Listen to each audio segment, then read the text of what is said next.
నెట్ఫ్లిక్స్లో Narcos series చూసిన ప్రతి ఒక్కరికి ప్యాబ్లో ఎస్కోబార్ ఖచ్చితంగా తెలిసే ఉంటాడు. ఎందుకంటే మనకు రామాయణం మహాభారతం ఎలాగో నెట్ఫ్లిక్స్కి నార్కోస్ సిరీస్ అలాగన్నమాట.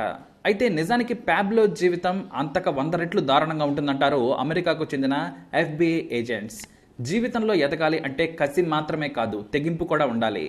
బుల్లెట్కు భయపడేవాడు క్రిమినల్ కాలేడంటాడు ప్యాబ్లో. చిన్న వయసులోనే కొలంబియాను వణికించాడు. అమెరికా ప్రభుత్వాలకు చిరాకు పెట్టాడు. ప్యాబ్లో ఎస్కోబార్ పూర్తి పేరు ప్యాబ్లో ఎమిలియా ఎస్కోబార్ గ్రావిరియా. కొలంబియాలోని రియోనిగ్రియాలో 1949లో పుట్టాడు. తండ్రి రైతు, తల్లి స్కూల్ టీచర్. అయితే వ్యవసాయం మీద బాగా కలిసి రాకపోవడంతో ఎన్విగడోకి మారిపోయారు. అది మెడలిన్ ఊరి చివరి ప్రాంతం. అంటే కొకైన్ గంజాయిల సాగుకు ఎగుమతి సెంటర్ పాయింట్. ప్యాబ్లోకి చదువు అవ్వలేదు. పెద్ద కొడుకు రాబర్ట్ కూడా అంతే. దీంతో అతని తండ్రి కాస్తంత కలత చెందాడు. డ్రగ్స్కి అలవాటు పడి ఎక్కడ చెడిపోతాడో అని భయపడేవాడు. అతను అనుకున్నట్టుగానే టీనేజ్కు రాగానే దారి తప్పాడు. మొదట్లో తెలిసిన వారి ద్వారా దొంగ సర్టిఫికెట్లను అమ్మాడు. డిప్లొమా సర్టిఫికెట్ ఉంటే ప్రభుత్వ ప్రైవేట్ సంస్థల్లో ఉద్యోగాలు సులభంగా దొరికేవి. పైగా మంచి జీతం ఇచ్చేవారు. దీంతో డిప్లొమా సర్టిఫికెట్లకు డిమాండ్ ఉండేది. ఏది ఎక్కువ డిమాండ్ ఉంటే ఆ పని చేయడం ప్యాబ్లోకి అలవాటు. టీనేజ్లోనే ఇలాంటి అక్రమ పనులు చేసి బాగానే సంపాదించాడు. అయితే రాబర్ట్ మాత్రం చాలా జీనియస్. తప్పు చేసినా కూడా దొరకకుండా ఉండాలనుకుంటాడు. లాభం తక్కువైనా పర్వాలేదు, పోలీసులకు దొరకకూడదనుకుంటాడు. రాత్రి సమయంలో సమాధుల్లోకి చొరబడి ఖరీదైన పాలరాయిని దొంగిలించి పేర్లు చెరిపేసి మళ్లీ అమ్మేవాడు. అయితే కార్లు కూడా దొంగతనం చేసి తెగ సంపాదించాడు ప్యాబ్లో. కానీ సర్టిఫికెట్లు, సమాధి రాళ్ల మాదిరిగా ఈ వ్యాపారం చేయడం కుదరదని తొందరగానే తెలిసొచ్చింది. దొంగ కారును డ్రైవ్ చేస్తూ 4 పోలీసులకు పట్టుబడ్డారు. 1974లో మొదటిసారి అరెస్ట్ అయ్యాడు. దొంగ కార్లు కొన్నవారు ప్యాబ్లో ఎస్కోబార్ పేరు చెప్పడంతో అతనికి జైలు శిక్ష పడింది. మన దగ్గరి మాదిరిగానే జైలు అంటే దొంగలకు, నేరగాళ్లకు యూనివర్సిటీ లాంటిది. ప్యాబ్లోకి కూడా అక్కడ కొత్త వ్యాపారాలు తెలిసాయి. అదే గంజాయి కొకైన్ స్మగ్లింగ్. ఈ చిల్లర దొంగతనాలు 100 చేసినా ½ కేజీ కొకైన్ విలువ చేయదని చెప్పడంతో దానిపై మనసు పెట్టాడు ప్యాబ్లో. జైలు నుంచి రాగానే మెడిలిన్లో కొకైన్ ఎవరు అమ్ముతారో తెలుసుకున్నాడు. అయితే కొలంబియాకు ఒక మంచి అడ్వాంటేజ్ ఉంది. పచ్చని కొండలు, అడవులతో పాటు అద్భుతమైన ఈక్వెడార్ పెరు ఉన్నాయి. అక్కడ కొకైన్ రా మెటీరియల్ విరివిగా అమ్ముతారు. కొంత పేస్ట్ రూపంలో కూడా స్మగుల్ చేస్తూ ఉంటారు. ఇక దీన్ని ఎక్కువగా అక్కడే పండిస్తుంటారు కూడా. మొదట చిన్న సైజు స్మగ్లర్గా మారాడు. తన స్థావరాన్ని దూరంగా కొండ ప్రాంతానికి మార్చుకొని ప్యాబ్లో పూర్తి నాణ్యంగా కొకైన్ మార్చేశారు. ఎంత క్వాలిటీ అంటే అమెరికాలో దానిని చూసి ఫ్లాట్ అయ్యేవారు. మొదట మెడిలిన్లోని డ్రగ్ డీలర్స్ కింగ్ పిన్స్ సాయంతో మాయామి, న్యూయార్క్కు ఎగుమతి చేసేవాడు ప్యాబ్లో. మెల్లిగా సొంత వ్యాపారం మొదలుపెట్టి సెకండ్ హ్యాండ్ వెహికల్స్ కొన్నాడు.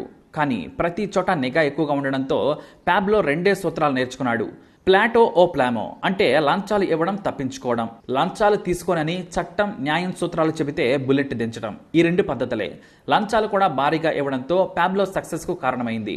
అయితే ఇంత తెలివికి కారణం అతని అన్న రాబర్ట్ ఎస్కోబార్. కొకైన్ శుద్ధి చేసి ఎగుమతి చేయడం ప్యాబ్లో టాలెంట్. అయితే వ్యాపారాన్ని నడపడం వెనుక అసలు బ్రెయిన్ రాబర్ట్ అంటారు. అతను ప్యాబ్లో సామ్రాజ్యానికి అకౌంటెంట్. పోలీసులకు డబ్బులు ఇచ్చేటప్పుడు ఎంత ఇస్తున్నామనేది చూసుకోవద్దు. లంచం ఇస్తే తిరిగి రెండో ఆలోచన రాకుండా ఉండాలనేది అతని సూత్రం. అందుకే ప్యాబ్లో శరవేగంగా కొకైన్ డ్రగ్ కింగ్ గా ఎదిగాడు. అయితే మెడనిల్లో మరో డ్రగ్ కింగ్ ఉండేవాడు. అతని పేరు ఫాబియో రెస్ట్రోపో. మొత్తం సామ్రాజ్యం అతని చేతుల్లోనే ఉండేది. చిన్న స్మగ్లర్లను తిమింగలంలా మింగేశాడు. ప్యాబ్లోను కూడా బెదిరించాడు. 1 కాదు 2 కాదు 10 సార్లు భయపెట్టి తనకే ఎంతో కొంత రేటుకు అమ్మాలని చెప్పేవాడు. కానీ అతనికిస్తే వచ్చే లాభం 10% కూడా ఉండదు. దీంతో ఒక రోజున పక్కా ప్లాన్తో వెళ్లి ఫాబియోను అతని మనుషుల ముందు కాల్చి పారేశాడు. ఆ తర్వాత వారికి జీతాలు పెంచి వాటాలు ఇచ్చి మొత్తం డ్రగ్ బిజినెస్ ని తన చేతిలోకి తెచ్చుకున్నాడు ప్యాబ్లో. ఆ తర్వాత స్ట్రీట్ స్మగ్లింగ్ కు తెరలేపాడు. పోలీసుల వేట ఒకవైపు, ప్యాబ్లో దందా మరోవైపు. లంచాలు, కాల్పులు, హత్యలు కొలంబియాను కుదిపేశాయి. కొలంబియా అడవుల్లో ప్యాబ్లోకి తిరిగేలేదు. నాణ్యమైన కొకైన్ వరదలా యుఎస్ ను ముంచెత్తుతోంది. అమెరికా ప్రభుత్వం డ్రగ్ ను అడ్డుకునేందుకు ఎన్ని ప్రయత్నాలు చేసినా ఆగడం లేదు. పైగా ప్యాబ్లో వచ్చాక సులభంగా అమెరికాలో చీప్ గా దొరకడం మొదలైంది. అది కూడా నాణ్యమైంది. ఇక వ్యాపారం పెరుగుతూ ఉంటే తన దగ్గరే పనిచేస్తున్న 15 ఏళ్ల మరియా హెక్టారియో హెనావోను ఎత్తుకొచ్చి తన ఇంట్లోనే ఉంచుకున్నాడు బందీగా. ఆ తర్వాత ఇద్దరి మధ్య స్నేహం పెరగడంతో 1976లో హెనావోను పెళ్లి చేసుకున్నాడు ప్యాబ్లో. ఇక వారికి 2 పిల్లలు. కొడుకు జోన్ ప్యాబ్లో, కూతురు మాన్యుయేలా. కుటుంబం అంటే ప్యాబ్లోకి ప్రాణం. వారి కోసం ఏకంగా 7,000 ఎకరాల్లో అతి పెద్ద కోట నిర్మించాడు. సాకర్ ప్లేగ్రౌండ్ నుంచి ప్రతి ప్లేయింగ్ కోర్ట్ అందులో ఉంది. థియేటర్ నుంచి స్విమ్మింగ్ పూల్స్ ఒకటేమిటి సర్వం ఆ ఇంట్లో ఉన్నాయి. ఆ ఇంటికి హెసియోండా నెపుల్స్ అని పేరు కూడా పెట్టుకున్నాడు. డబ్బు విరివిగా సంపాదిస్తున్న సమయంలో పేదలకు కూడా విరివిగా డబ్బులు దానం చేశాడు. దాచుకోలేనంత డబ్బుండేది. తన అన్న రాబర్ట్ వాటిని బస్తాల్లో కుక్కి భూమిలో పాతిపెట్టేవాడు. దీంతో డబ్బును ట్రాన్స్పోర్ట్ చేసేందుకు ప్రత్యేకంగా జెట్ను కొన్నాడు ప్యాబ్లో. ఆ తర్వాత లక్షల కోట్ల ధనం ఏం చేయాలో కూడా తెలియలేదు. దీంతో అనాథలకు, వృద్ధులకు, తిండి లేని వారికి కోట్లాది రూపాయలను పంచిపెట్టాడు. కాస్త మంచి పేరు రావడంతో 1982లో కొలంబియా కాంగ్రెస్కు పోటీ చేసి ఎంపీగా గెలిచాడు. అయితే ఇక్కడి నుంచే అతని కథ మారిపోయింది. రాజకీయాలు అసలే వద్దని తన అన్న రాబర్ట్ ఎస్కోబార్ ఎంతో నచ్చజెప్పాడు. కానీ ప్యాబ్లో క్రూరుడు, ఎవరి మాట వినడు. ఇక్కడే తప్పు చేశాడు ప్యాబ్లో. ఆయన గెలిచిన తర్వాత అధికార ప్రతిపక్ష నేతల్లో విభజన జరిగింది. తాను పోటీ చేసేందుకు, తనకు టికెట్ ఇచ్చేందుకు కోట్లాది రూపాయలను వెదజల్లి ఎంతో ఇష్టంతో ఎంపీ అయ్యాడు. కానీ జస్టిస్ మినిస్టర్ ప్యాబ్లో చరిత్రను, అతనిపై వచ్చిన ఆర్టికల్స్ను, టీవీలో వచ్చిన వార్తలను చూపించి ఒక హంతకుడు, డ్రగ్స్ అమ్మేవాడు రాజకీయాల్లోకి వస్తే ఎంతకంటే నీచముండదని దారుణంగా కమెంట్స్ చేసి ఆధారాలు కూడా పార్లమెంట్లో ప్రవేశపెట్టాడు. దీంతో రాజీనామా చేయక తప్పలేదు. అయితే అదే రోజు సాయంత్రం ఆ మంత్రిని దారుణంగా చంపించాడు ప్యాబ్లో. ఇది మొత్తం సివిల్ వార్కు దారితీసింది. ప్యాబ్లోనే చంపించాడని తెలియడంతో ప్రభుత్వం అతనిపై నిఘా పెట్టి వేట మొదలుపెట్టింది. మరోవైపు అమెరికా నుంచి ఒత్తిడి మొదలైంది. ఈ క్రమంలోనే వందలాది మంది పోలీసులు, పౌరులను, రాజకీయ నాయకులను కూడా చంపాడు. ఎంతలా అంటే అధ్యక్ష పదవికి పోటీ పడుతున్న వ్యక్తిని చంపించాడు. తనకు వ్యతిరేకంగా తీర్పునిచ్చిన జడ్జిని చంపించాడు. ఈ పిచ్చితనంతో ప్రభుత్వ పోలీసులకు, నార్కోస్ గ్యాంగ్కి పోరాటం మొదలైంది. రోడ్ల మీద డ్రగ్స్ ను అమ్మేవారు, పోలీసులు ఎదురుపడి కాల్చుకునే వరకు వెళ్ళింది. దీంతో తన కుటుంబాన్ని ఒక రహస్య ప్రాంతానికి పంపించాడు. ఒక అపార్ట్మెంట్ కొని ఎవరి పేరున రిజిస్ట్రేషన్ చేయకుండా దాచిపెట్టాడు. నిఘాతో పాటు తప్పించుకునేందుకు రహస్య మార్గాలను ఏర్పాటు చేశాడు. అయితే ఒక రోజున వారి ఇంటి ముందు 50 కేజీల డిటోనేటర్ పేలడంతో భూకంపం వచ్చినట్లు ఇల్లంతా ఎక్కడికక్కడ కూలిపోయింది. భార్య, కొడుకు ప్రాణాలతో బయటపడ్డారు. తన మీదకు వచ్చినా ప్యాబ్లో పట్టించుకోడు. కానీ తన కుటుంబాన్ని టార్గెట్ చేసిన వారిని మొత్తాన్ని కూడా పోలీసులతో సహా చంపించేశాడు. మరోసారి తన గురించి సమాచారం ఇస్తున్నాడనే కారణంతో ఒక ఇన్ఫార్మర్ను చంపేందుకు 4 సార్లు ప్రయత్నించి విఫలమయ్యాడు. దీంతో ఒకరోజు విమానంలో బాంబు పెట్టి అతడిని కూడా పేల్చేశాడు. అయితే ఆ విమానంలో ఉన్న 100 మంది అమాయకులు కూడా చనిపోయారు. ఇలా హింస చెలరేగుతూనే ఉంది. ఈ క్రమంలోనే తనకు పరిచయం ఉన్న నాయకుల ద్వారా కొలంబియా కాంగ్రెస్లో ఒక బిల్ పాస్ చేయించుకున్నాడు. తమ దేశ నేరగాళ్లను అమెరికా సహా ఏ దేశానికి పంపించమని తీర్మానం చేశారు. దీంతో నాయకుల ఒత్తిడితో 1991లో లొంగిపోయాడు. భారీగా లంచాలిచ్చి తనకు నచ్చినట్లు జైలు నిర్మించుకున్నాడు. దాని పేరు లా కెథడ్రల్. అందులో gym, play grounds, cinema theatres, ఫోన్లు, కంప్యూటర్లు ఏర్పాటు చేసుకున్నాడు. అయితే అక్కడ కూడా దందా మాత్రం ఆపలేదు.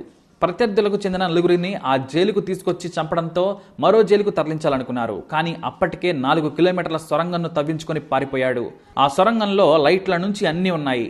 ఆ సొరంగం తవ్వకం పోలీసుల ఆధ్వర్యంలోనే సాగిందని ఆ తర్వాత విచారణలో తేలింది. పారిపోయేటప్పుడు తన అన్న రాబర్ట్ను కూడా బయటకు తీసుకెళ్లాడు ప్యాబ్లో. కానీ బయటకు వెళ్ళాక ఇద్దరు విడిపోయారు. అడవి దగ్గరలోని ఒక రహస్య ప్రాంతంలో ఉన్నాడని నిఘా వర్గాలు గుర్తించాయి. అక్కడి నుంచి ఫోన్ కాల్స్ వస్తున్నాయని గుర్తించడంతో ప్యాబ్లో కొంప ముంచింది.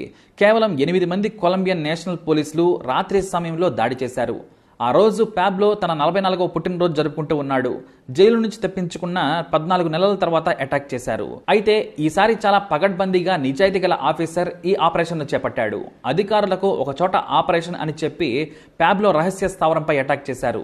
ముందు డోరును బాంబు పెట్టి బద్దలు చేశారు. దాంతో ఎక్కడికక్కడ అతని సన్నిహితులు పారిపోయి దాక్కున్నారు. బాడీగార్డ్స్ కాల్పులు జరుపుతున్నారు. వారిని చంపిన పోలీసులు ప్యాబ్లో కోసం వెతికినా కూడా దొరకలేదు.